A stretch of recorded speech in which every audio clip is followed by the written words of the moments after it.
When the feast of Pentecost came, they were all together in one place. Without warning, there was a sound like a strong wind, a gale force. No one could tell where it came from. It filled the whole building.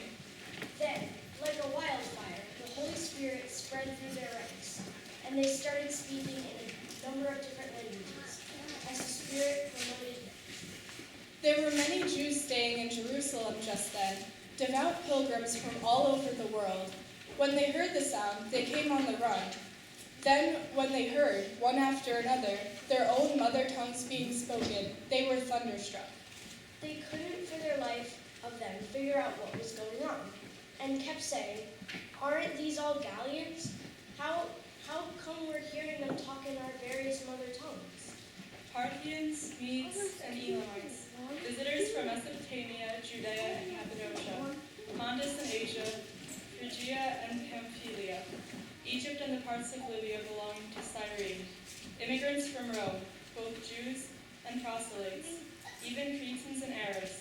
They're speaking our languages, describing God's mighty works. Their heads were spinning. They couldn't make head or tail of any of it. They talked back and forth, confused. What's going on here?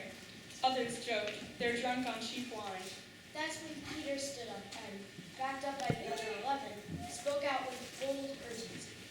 Fellow Jews, all of you who are visiting Jerusalem, listen carefully and get this story straight. The people aren't drunk as some of you expect.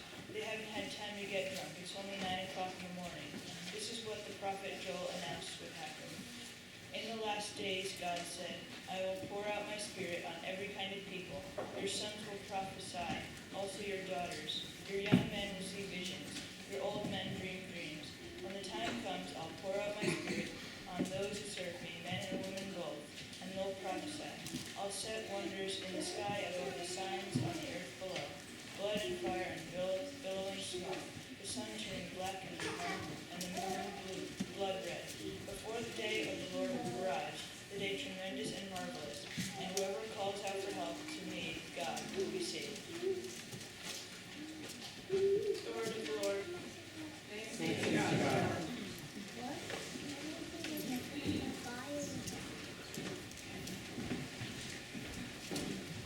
Thank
about the mystery of baptism. Through the Holy Spirit, we are claimed, gathered, and welcomed into the Christ's body, the church. And we receive new names in our adoption: brother, sister, and we are a child of God. Now comes the reading. For all who are led by the Spirit of God are children of God.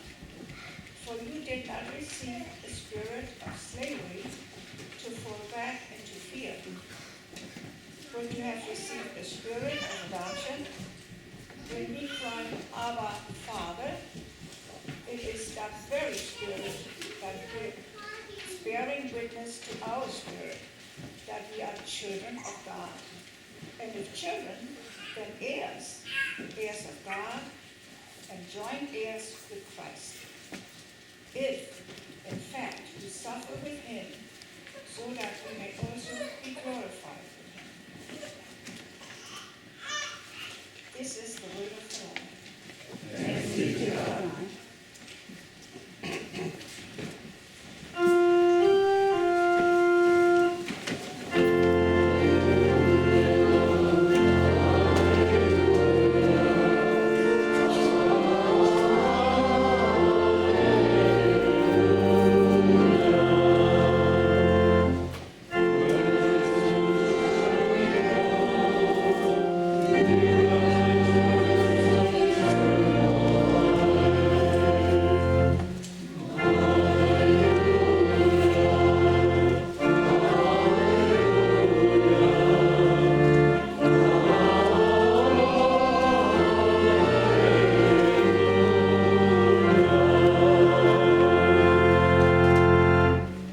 Gospel according to St. John, the 14th chapter.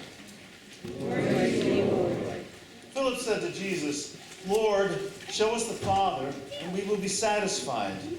Jesus said to him, Have I been with you all this time, Philip, and you still do not know me? Whoever has seen me has seen the Father. How can you say, Show us the Father? Do you not believe that I am the Father, and the Father is in me? The words that I say to you, I do not speak on my own, but the Father who dwells in me does his works. Believe me that I am in the Father, and the Father is in me. But if you do not, then believe in me because of the works themselves. Very truly I tell you, the one who believes in me will also do the works that I do, and in fact will do greater works than these, because I am going to the Father. I will do whatever you ask in my name, so that the Father may be glorified in the Son. If in my name you ask me for anything, I will do it. If you love me, you will keep my commandments. I will ask the Father, and he will give you another advocate to be with you forever.